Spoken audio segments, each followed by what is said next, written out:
In this video, I'm going to tell you 5 quick tips that will help you win more matches in Smite 2.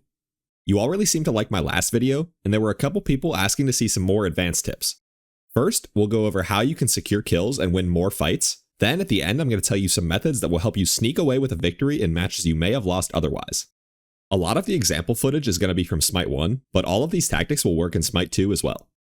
The first thing I want to talk about is body blocking.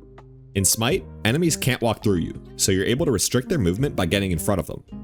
This is a crucial mechanic that can make or break a play. Body blocking is a really good way to prevent your enemy from escaping or getting to their team. Sometimes you can even completely trap them up against a wall if your team is helping, but even if it just buys you a little bit of time, that can allow you to get off extra damage and finish off the kill. Body blocking might seem like a small thing, but when done right, it can completely change the outcome of a fight. Another thing that's super important is knowing when to stick around at low HP. This is a huge factor that separates people of different skill levels. A lot of players will quickly retreat and return to base when they get poked out, but oftentimes they could have done more for their team. If you just give up on a fight as soon as you get low, you're going to miss a lot of opportunities to help out. Even if you end up sacrificing yourself, as long as your team comes out on top, that's all that matters, right? Knowing when to stay and help versus when to reset is critical and will absolutely make a major difference in your matches. Before I go over 2 ways you can completely turn around losing games, I want to teach you how to counter split pushing.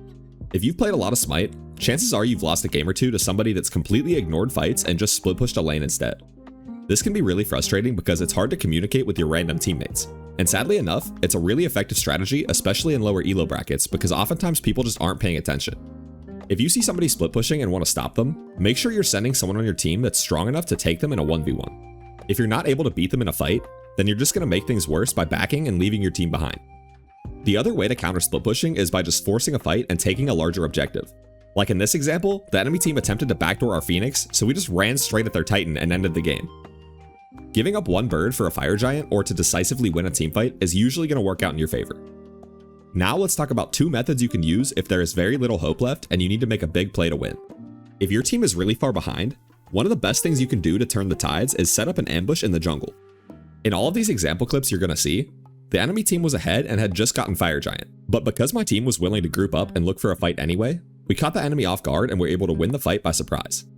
Even if you just get one pick, that can kind of take the battery out of their siege, so to speak, and even put their mentals in the mud, which is extremely helpful for making comebacks. Another way you can cheese out a victory is by just straight up backdooring the enemy Titan. Once you have at least one Phoenix down, you can just sneak on into the Titan room and take him down while the enemy is not paying attention. I've pulled this off in ranked a ton of times because people just get distracted going for Fire Giant or their own siege and leave their base wide open. The Titan is pretty squishy once you've taken a few structures, and he's no challenge at all for a couple of late game gods to burst down. This is a really cringe way to win, but sometimes you're out of options. If your team has a Phoenix down, make sure to place a couple of wards around the jungle to prevent the enemy from doing this to you. Both of these methods require some cooperation from your team, so make sure to communicate your idea and hopefully they'll listen. It won't always work out, but if you're all super far behind, you might as well go for something crazy. And that's it. Go check out one of these videos if you want to learn some more tips on how to improve your Smite gameplay, and please like and subscribe if you want to see more Smite guides. Thanks for watching. See ya!